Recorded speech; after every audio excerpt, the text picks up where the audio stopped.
Good morning students, my name is सिद्धांत Saxena and आज हम एकेडू के प्लेटफॉर्म से पढ़ रहे हैं. So I welcome you all on एकेडू स्टडीज.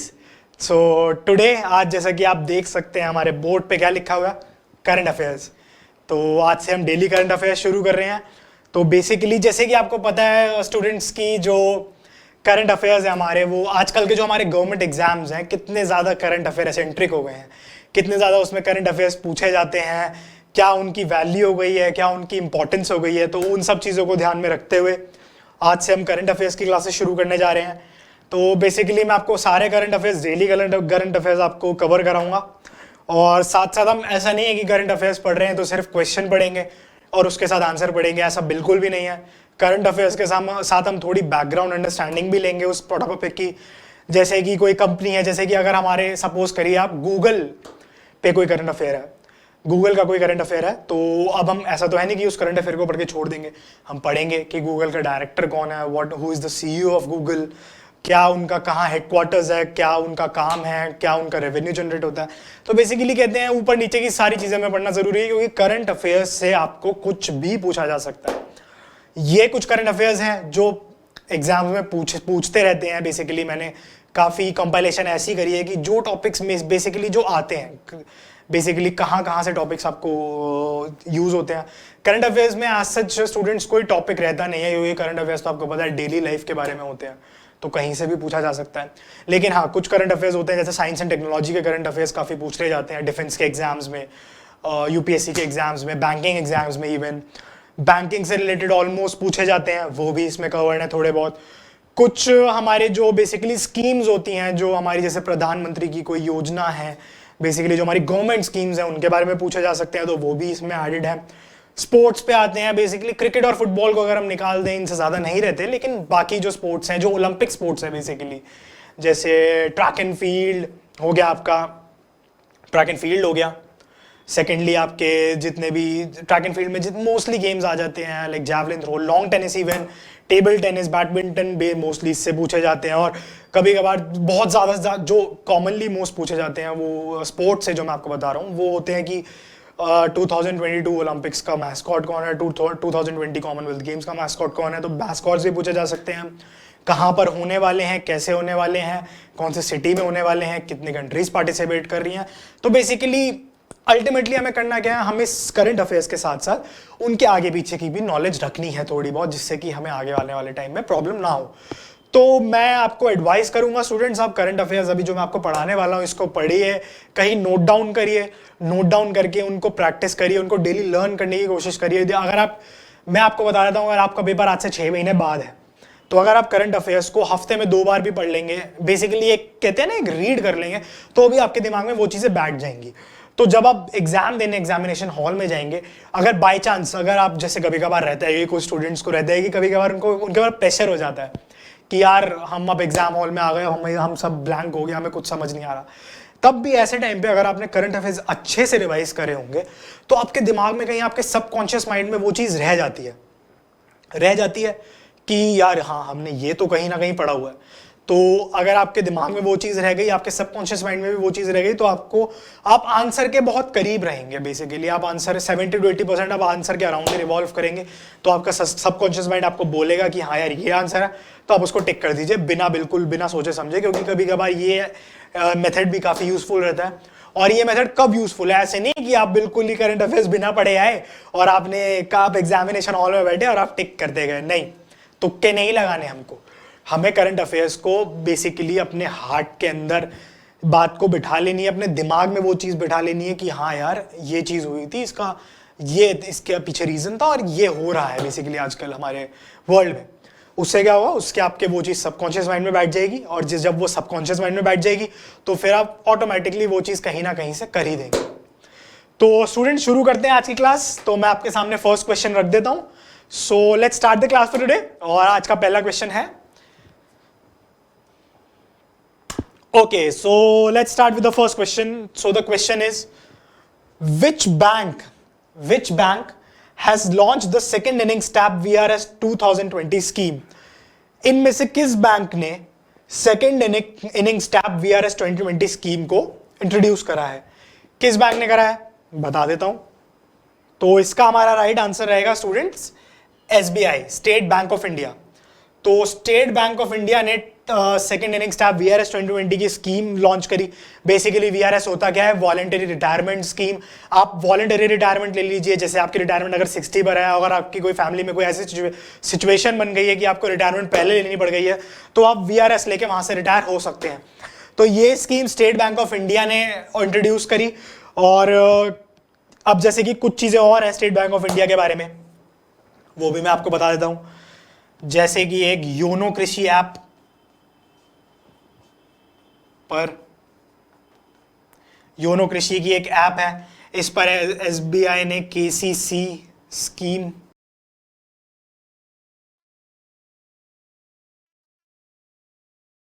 ये भी इंपॉर्टेंट है, काफी बार आपसे कहीं भी पूछा जा सकता है कि कौन सी नई स्कीम को योनो कृषि ऐप पर एसबीआई ने इंट्रोड्यूस करा है। So that is our KCC scheme, Kisan credit card scheme.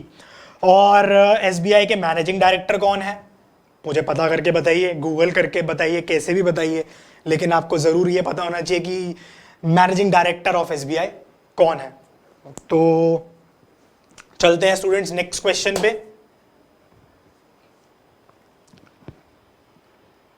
How many public sector undertakings, PSUs of India, have joined the International Solar Alliance Coalition for Sustainable Climate Action as corporate partners? कौन सी ऐसी public sector undertaking है, basically कौन सी ऐसी government undertakings हैं जिन्होंने join करा है International Solar Alliance ISA Coalition for Sustainable Climate Action as corporate partners. Basically ये इंटरनेशनल सोलर अलायंस एक कोलिजन है, बेसिकली ये एक और हमारा कहते हैं इंस्टीट्यूशन है, और इसको किन इंडियन PSUs ने ज्वाइन करा है, कितने बेसिकली PSUs ने ज्वाइन करा है, तो इसका राइट आंसर रहेगा हमारा 5। तो 5 बेसिकली PSUs मैं बता देता हूं कौन कौन से PSUs हैं वो वाले।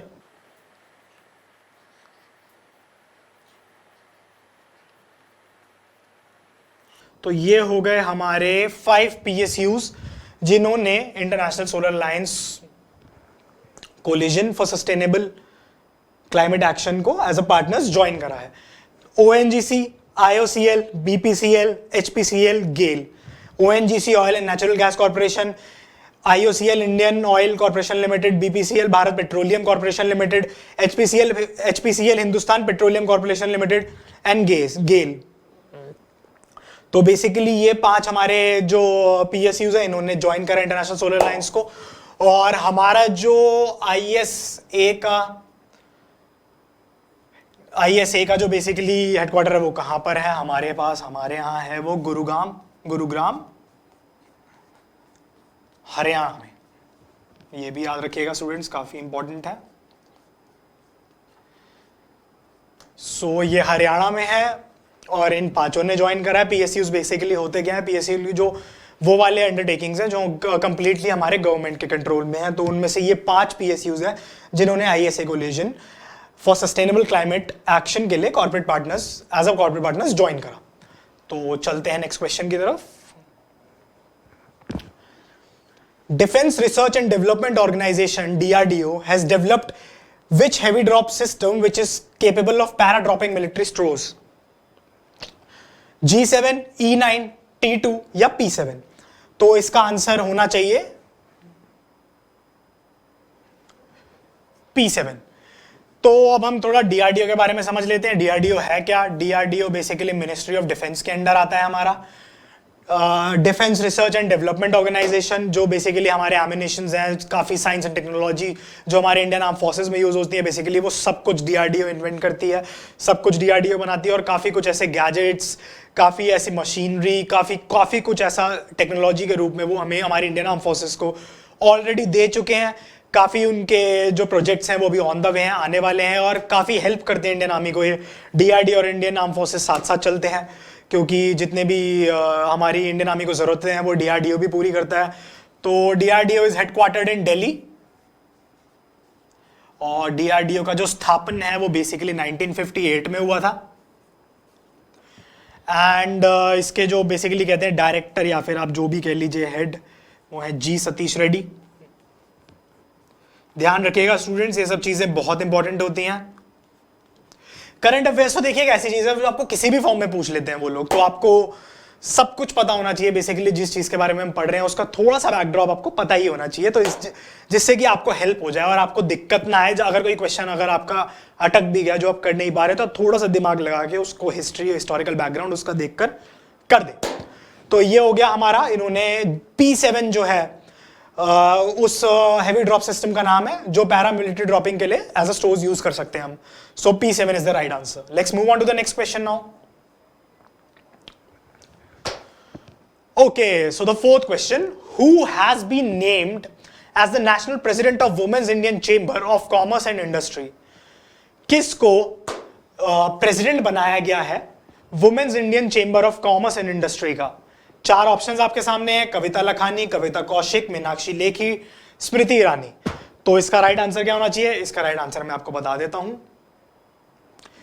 The right answer is Kavita Lakhani. Kavita Lakhani को प्रेसिडेंट बनाया गया basically women's Indian Chamber of Commerce and Industry का।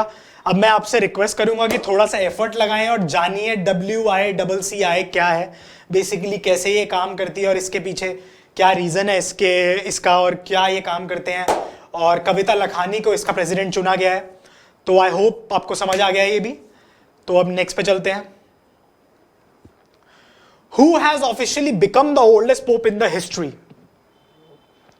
किसको ऑफिशियली ओल्डेस्ट पोप बना दिया गया है हिस्ट्री का? सो बेसिकली पोप कौन होते हैं? जो हेड होते हैं कैथोलिक चर्च के। और किसको बनाया गया है? इसका आंसर भी मैं आपको बता देता हूं। जो ऑफिशियली हमारे ओल्डेस्ट पोप बने हैं हिस्ट्री में, उसका आंसर है ए, पोप बेनेडिक्ट 16। तो पोप बेनेडिक्ट 16 को ओल्डेस्ट पोप घोषित किया गया है। ये कौन होते हैं? ये होते हैं कैथोलिक चर्च के हेड्स। लिख देता हूं, पढ़िएगा भी इनके बारे में। कैथोलिक चर्च, और जो हमारे पोप बेनेडिक्ट 16 है उनको कैथोलिक चर्च का ओल्डेस्ट पोप बताया गया। करंट पोप कौन है? करंट पोप है हमारे पोप फ्रांसिस। ये हमारे करंट पोप है। और कहां इसका सिचुएटेड है कैथोलिक चर्च इसके हेड का? ये है हमारा सिचुएटेड वेटिकन सिटी में। कहां सिचुएटेड है? Vatican city. तो ये आपको थोड़ी सी नॉलेज हो गई होगी इसकी, किसकी बात करना चाह रहे हैं हम। तो जो ओल्डेस्ट पोप है हमारे हिस्ट्री के, वो किसको घोषित करा गया? पोप बेनेडिक्ट 16 को। कौन हमारे अभी करंट पोप हैं? वो है पोप फ्रांसिस। और कहां सिचुएटेड है? कैथोलिक चर्च के बेसिकली हेड होते हैं। और कहां सिचुएटेड होते हैं? ये वेटिकन सिटी में। तो ये हमारा क्वेश्चन 5th हो गया। Let's move on to the next one now. Okay, so which company in collaboration with NASSCOM's FutureSkill will launch a nationwide initiative in India to skill students in artificial intelligence? कौन सी ऐसी company है जिसने collaborate करा है NASSCOM's FutureSkill के साथ, जो एक नेशन वाइड इनिशिएटिव है इंडिया में स्टूडेंट्स को आर्टिफिशियल इंटेलिजेंस सिखाने के लिए? सो आपके पास चार ऑप्शंस हैं, A Google, B Apple, C Microsoft या डी IBM। और इसका राइट आंसर क्या होना चाहिए? इसका राइट आंसर है हमारा Microsoft. Okay, so Microsoft is the right answer. Microsoft ने अपना नासकॉम्स फ्यूचर स्किल्स के साथ कोलैबोरेट करा है स्टूडेंट्स को आर्टिफिशियल इंटेलिजेंस का स्किल सिखाने के लिए। अब मैं आप लोगों से रिक्वेस्ट करता हूं कि आप जाके आर्टिफिशियल इंटेलिजेंस के बारे में थोड़ा पढ़िए, क्या होता है वो एग्जैक्टली, क्या कोर्सेज हैं, आपको हेल्प करेगा। तो माइक्रोसॉफ्ट का बेसिकली आपको पता है कि इस टाइम माइक्रोसॉफ्ट के CEO कौन है? CEO ऑफ माइक्रोसॉफ्ट बहुत ही ज़्यादा फेमस नाम है, and the CEO is Satya Nadella. बहुत ही पॉपुलर नाम, पता होना चाहिए आप सबको। Satya Nadella is the CEO of Microsoft. और कंपनी के फाउंडर भी आपको पता होने चाहिए कौन है। बहुत ही वो कहते हैं ना, जो कुछ फेमस नाम होते हैं जो आपके दिमाग में रह ही जाते हैं, जिनके कंट्रीब्यूशन ऐसे हैं कि आप उनके नाम कभी भूल ही नहीं सकते। उनमें से एक फाउंडर हमारे हैं बिल गेट्स,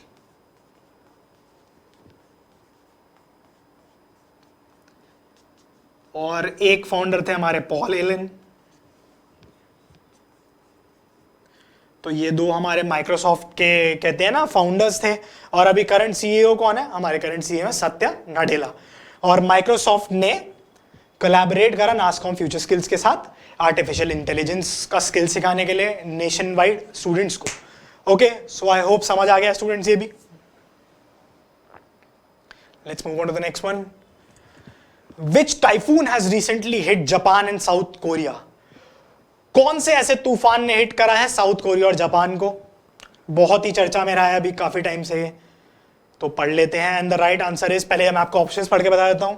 ए हाइशिन, बी यूतू, सी जेबी या डी नाउल. तो इसका जो राइट आंसर है वो हमारा रहेगा हेशन. हेशन नाम दिया गया है उस टाइफून को जिसने भी जापान और साउथ कोरिया में काफी तबाही मचाई है और काफी डिस्ट्रक्शन हुआ है. हेशन उसको नाम दिया गया है बेसिकली. और ये कहाँ आया है? ये आया है जापान और साउथ कोरिया में. तो अब मैं आपके लिए एक काम दे देता हूं जो आप पढ़ सकते हैं. अभी इंडिया में भी एक रिसेंटली तूफान आया था जिसने काफी डिस्ट्रक्शन करा. अब मैं आपको आप प्लीज पढ़ के रखिए कि वो कौन से स्टेट में आया और क्या उसका नाम था उस तूफान का जो इंडिया में आया बेसिकली. सो ये आप मुझे पढ़ के बताइएगा कि कहां आया और क्या उस तूफान का नाम था. आई होप ये समझ आ गया हो. Let's move on to the next one now. Fathers of India's radio astronomy passed away recently. What was his name? जो इंडियाज रेडियो एस्ट्रोनॉमी के फादर कहलाए जाते हैं उनका भी देहांत हुआ है. उनका क्या नाम था? तो उनका क्या नाम था? चार ऑप्शंस आपके सामने. ए Kailash Patil, B Lakshman Iyer, B Neeraj Chauhan, C Lakshman Iyer, D Govind Swarup. And the right answer is Govind Swarup. उनका नाम था गोविंद स्वरूप को हम father of India's radio astronomy के नाम से भी जानते हैं. काफी उनके कंट्रीब्यूशन रहे हैं उस फील्ड में और अभी रिसेंटली उनकी डेथ हुई है. वो ही पास्ड अवे रिसेंटली. तो गोविंद स्वरूप काफी इंपॉर्टेंट है. पूछ सकते हैं आपसे ये भी, तो आप इसको भी प्लीज अच्छे से जानिए कि गोविंद स्वरूप कौन थे, क्या उनके काम रहे हैं. तो ये हो गया हमारा question. Now move on to the next one. Okay, which Indian company has become world's most valuable 40th firm in the world? कौन सी ऐसी कंपनी है जो 40th most valuable firm in the world, जो इंडिया की company है basically, जिसको 40th most valuable firm in the world का जो कहते हैं डेजिग्नेशन दिया गया है. कौन सी कंपनी है? चार ऑप्शंस आपके सामने दिख रहे हैं. रिलायंस इंडस्ट्रीज है, HDFC है, विप्रो है या इंटेल है. तो कौन सी कंपनी है? And the companies name is Reliance industries. Reliance industry को 40th most valuable firm in the world बताया गया. आपको जैसे कि आपको बताया कि पहले मैं आपको बताता हूँ इसके डायरेक्टर कौन है बेसिकली, इसके जो क्या कहते हैं हेड हैं या फाउंडर, जैसे भी आप कुछ भी बोल लीजिए. हेड है इनके हमारे मिस्टर मुकेश अंबानी. ये भी बहुत पॉपुलर नाम, मोस्टली जानते ही होंगे आप लोग.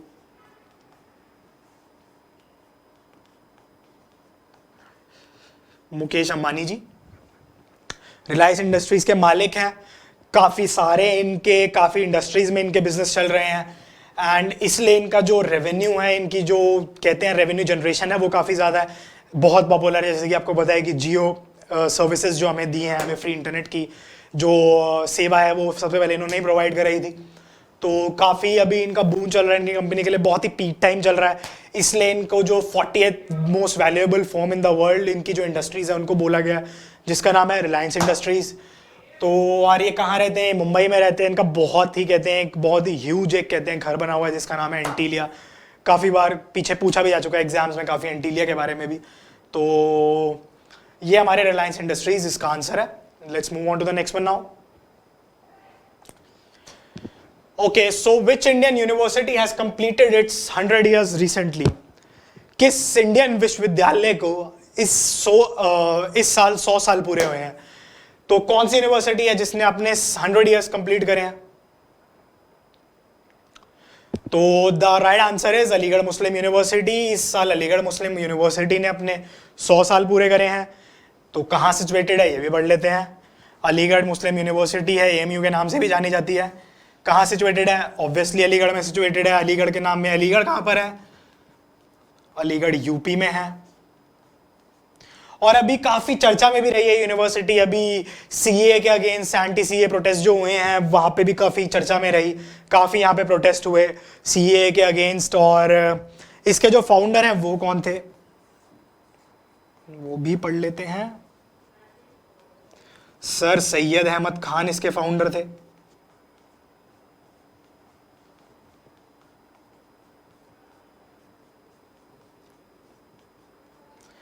सर सैयद अहमद खान इसके फाउंडर हैं। तो AMU है, अलीगढ़ में है, 100 साल पूरे करे हैं 2020 में अपने। तो ये हो गया हमारा एक और क्वेश्चन कंप्लीट। चलते हैं नेक्स्ट क्वेश्चन पे। Okay, so the next question is, which country has conducted a successful test flight of the indigenously developed hypersonic technology demonstrator vehicle? कौन सी कंट्री ने डेवलप करा ऐसा successful test flight of the indigenous developed hypersonic technology demonstrator vehicle? किस country ने develop करा है ये vehicle, hypersonic technology demonstrated vehicle? किस कंट्री ने करा है? इंडिया ने करा है। ऑब्वियसली इंडिया आजकल काफी ज्यादा डेवलपमेंट पीरियड में अपने काफी कुछ इन्वेंट करता है, काफी कुछ इंट्रोड्यूस करता है। तो this is one of the example. So India is the answer. और किस फर्म ने करा है, बेसिकली किस इंस्टीट्यूशन ने करा है, वो भी आपको बता देता हूं। अभी हम पढ़ भी चुके हैं उसके बारे में। डीआरडीओ में हाइपरसोनिक टेक्नोलॉजी डेमोन्स्ट्रेटर व्हीकल को इन्वेंट करा और सक्सेसफुल रहा इसका फ्लाइट टेस्ट जो था, इसका फ्लाइट टेस्ट। और डीआरडीओ जैसे कि मैं आपको बताया 1958 में बनी थी, हेडक्वार्टर्ड इन दिल्ली। इसके जो डायरेक्टर हैं वो जी सतीश रेड्डी, ठीक है। जी सतीश रेड्डी इनके डायरेक्टर है। और इन्होंने अभी एक बहुत अच्छी एक और इन्वेंशन करी है, वो भी स्टूडेंट्स आप ध्यान में रखिए, अल्ट्रा स्वच्छ। क्या है अल्ट्रा स्वच्छ? अल्ट्रा स्वच्छ बेसिकली जो पीपीई किट्स होते हैं, बेसिकली आजकल आप देख रहे हैं कोविड-19 चल रहा है, कोविड का पैंडेमिक चल रहा है। तो उसमें जो डॉक्टर्स बेसिकली और जो वर्कर्स हैं, जो सोशल वर्कर्स नहीं, जो बेसिकली जो ड्यूटी पे रहते हैं, वो लोग जो पीपीई किट्स पहनते हैं उनको डिसइंफेक्ट करने के लिए उन्होंने एक चीज बनाई जिसका नाम था अल्ट्रा स्वच्छ। बेसिकली पीपीई किट्स को डिसइंफेक्ट करने के लिए बनाया गया था अल्ट्रा स्वच्छ। और एक और इनकी चीज है जो काफी न्यूज में रही है इस साल, सरदार वल्लभ भाई पटेल हॉस्पिटल जो कि दिल्ली में बनाया है। कोविड के चलते ही इस हॉस्पिटल को बनाया गया और दिल्ली में इसको बनाया गया। और 12 दिन के अंदर स्टूडेंट्स, 12 डेज के अंदर यहाँ पर ऑपरेशन भी स्टार्ट हो गए, विच इज वेरी यूनिक। जो आपने आज से पहले शायद, मुझे नहीं लगता कि इंडिया की जो हेल्थ डिपार्टमेंट है, इंडिया की जो हेल्थ इंडस्ट्री की जो हिस्ट्री है, वहां पर कभी आपने ये सब देखा हो। तो काफी तेजी से ये सब चीजें बनी। और सरदार वल्लभ भाई पटेल हॉस्पिटल जो दिल्ली में बना, अल्ट्रा स्वच्छ जो पीपीई किट्स को डिसइंफेक्ट करते हैं। और ये हाइपरसोनिक टेक्नोलॉजी डेमोन्स्ट्रेटर व्हीकल इन्होंने अभी सक्सेसफुली उसका टेस्ट करा है और वो सक्सेसफुल हो गया है। 1958 में ये बनी थी, दिल्ली में हेडक्वार्टर्ड है। इसके डायरेक्टर जी सतीश रेड्डी हैं। तो आई होप आपको समझ आ गया डीआरडीओ एक्चुअली है क्या और क्या काम करती है। Okay, Which country will host summit of Council of Heads of Government of SCO on November 30? कौन सी कंट्री होस्ट कर रही है इस साल का समिट, जो कि SCO का समिट है, जो हेड्स ऑफ गवर्नमेंट्स का है? कौन सी कंट्री होस्ट कर रही है, कौन कर रही है, बता देता हूं। इंडिया में इस साल होने वाला है SCO का समिट जो है। और SCO क्या है? Shanghai corporation organisation. तो बेसिकली SCO, इसके बारे में आप पढ़ के आइए students.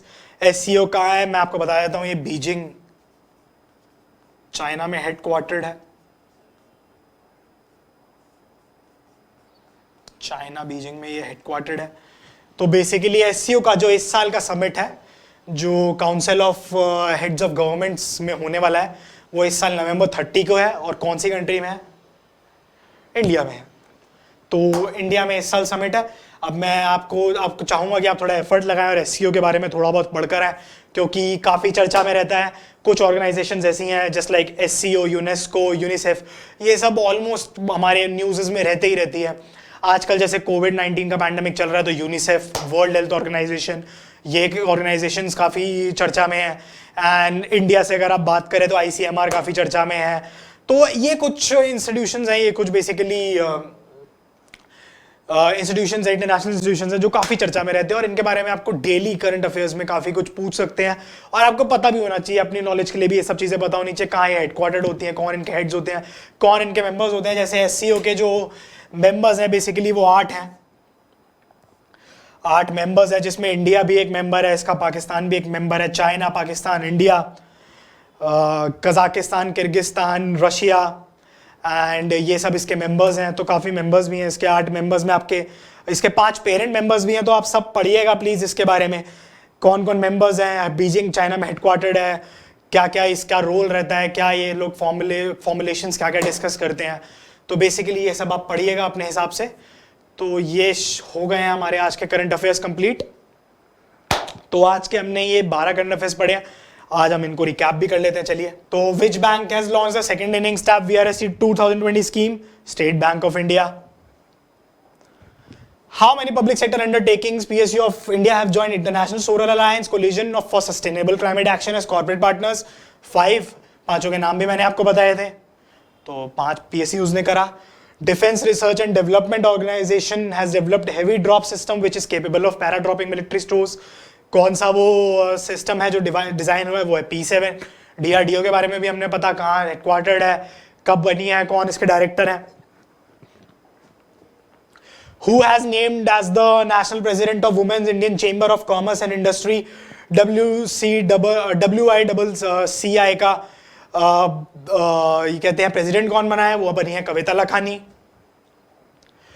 Who has officially become the oldest pope in the history? Pope Benedict 16। ये भी हमने पढ़ा था। और कौन करंट पोप है ये भी हमने पढ़ा है अभी। Which company in collaboration with NASSCOM's Future Skills will launch a nationwide initiative in India to skill students in artificial intelligence? कौन सी कंपनी है जिसने कोलैबोरेट करा था? माइक्रोसॉफ्ट ने कोलैबोरेट करा था। Which typhoon has recently hit South Korea and Japan? कौन सा टाइफून ने साउथ कोरिया और जापान को हिट करा था? हाइशिन नाम दिया गया है उस टाइफून को, तो उसने हिट करा जो काफी तबाही मचा के गया। Father of India's radio astronomy passed away recently. What was his name? Govind Swarup was his name. इस बार recently pass हुए। Which Indian company has become world's most valuable 40th firm in the world? कौन सी Indian company है? अभी हमने पढ़ा था इसके बारे में, काफी कुछ पढ़ा था। And the company is Reliance Industries. Okay. Which Indian university has completed its 100 years recently? कौन सी कंपनी है जिसने 100 years अपने पूरे करे हैं? कौन सी यूनिवर्सिटी थी? इंडियन यूनिवर्सिटी, अलीगढ़ मुस्लिम यूनिवर्सिटी। कहाँ सिचुएटेड थी? अलीगढ़ में सिचुएटेड थी। कौन इसके फाउंडर थे? सर सैयद खान अहमद इसके फाउंडर थे। काफी अभी चर्चा में भी रही है CAA protest, anti CAA protest के चलते। तो this is a right answer. Then came which country has conducted a successful test flight of the indigenously developed hypersonic technology demonstrator vehicle? कौन सी कंपनी ने कंप्लीट करा? इंडिया ने complete करा। और किस ऑर्गेनाइजेशन ने करा? DRDO ने करा। और इन्होंने अल्ट्रा स्वच्छ भी बनाया जो PPE किट डिसइंफेक्ट करता है, काफी कुछ इन्होंने बनाया था। सरदार वल्लभ भाई पटेल एक हॉस्पिटल है, वो भी इन्होंने बनाया, अभी जो 12 दिन में वहां पर ऑपरेशन स्टार्ट हो गए, दिल्ली में बनाया गया वो hospital. Now come to the next and last one. Which country will host summit of the Council of Heads of Government of SC on November 30? Shanghai cooperation organisation का जो नेक्स्ट समिट होने वाला है वो कौन सी कंट्री में होने वाला है? November 30 को। कौन सी कंट्री में होने वाला है? इंडिया में होने वाला है। और SCO का जो बेसिकली हेडक्वार्टर है वो कहाँ पर है? वो बीजिंग और चाइना में है। तो ये हमारे हो गए स्टूडेंट्स आपके आज के करंट अफेयर्स। आई होप आपको क्लास में मजा आया और काफी फन तरीके से हमने ये चीजें पढ़ी हैं, काफी उसका बैकड्रॉप भी पढ़ा, काफी उसकी हिस्ट्री भी पढ़ी। आगे आने वाले टाइम में वैसे ही पढ़ने वाले हैं करंट अफेयर्स, हम रोज पढ़ेंगे, आप टेंशन मत लीजिए। जो मोस्ट इंपॉर्टेंट करंट अफेयर्स है वो मैं आपको रोज पढ़ाऊंगा, आपको बिल्कुल टेंशन लेने की जरूरत नहीं है। तो today we are done with the current affairs. मिलते हैं अब नेक्स्ट क्लास में आपसे। टिल देन आप पढ़ते रहिए, खुश रहिए और अपने आप को सेफ रखिए, क्योंकि कोविड टाइम्स चल रहा है, किसी को कुछ नहीं पता कब किसी को ये वायरस पकड़ ले। तो प्लीज अपना आपसे रिक्वेस्ट है कि आप लोग अपनी जो सेफ्टी है उसका खुद ध्यान रखें, अपने मास्क जरूर पहन के रखें, अपने हाथों को डिसइंफेक्ट करते रहें, सैनिटाइजर्स का यूज करें, सोप्स का यूज करें, जिससे कि आप लोग सेफ रहें। और जब तक आप सेफ रहेंगे, जितना आप सेफ रहेंगे, जितना अपने आप को हेल्दी रखेंगे, उतना आपका पढ़ने में भी एक्टिव रहेंगे आप उतना। अगर आप बीमार पड़ जाएंगे तो आपको पता है कि कितना टाइम लग रहा है स्टूडेंट्स रिकवरी में, इसकी कम से कम महीना भर लग रहा है और रिकवरी तब भी नहीं हो पा रही है। तो इसलिए प्लीज अपना ध्यान रखिए, आपसे रिक्वेस्ट है। और क्लासेस लेते रहिए रेगुलरली, क्योंकि अगर आप कुछ मिस करेंगे तो आपके लिए बहुत दिक्कत हो जाएगी। क्योंकि करंट अफेयर्स एक ऐसी चीज़ है जो आपको रोज पढ़नी है, मैं आपको रोज यहाँ पढ़ाऊंगा भी, और आप खुद भी न्यूज़पेपर पढ़िए, ट्राई करिए इन्फॉर्मेशन अपने आप गैदर करने का भी। सो मिलते हैं नेक्स्ट क्लास में स्टूडेंट्स। आई होप आपको मजा आया, मुझे बहुत मजा आया पढ़ाने में। So goodbye and all the best to you. Thank you.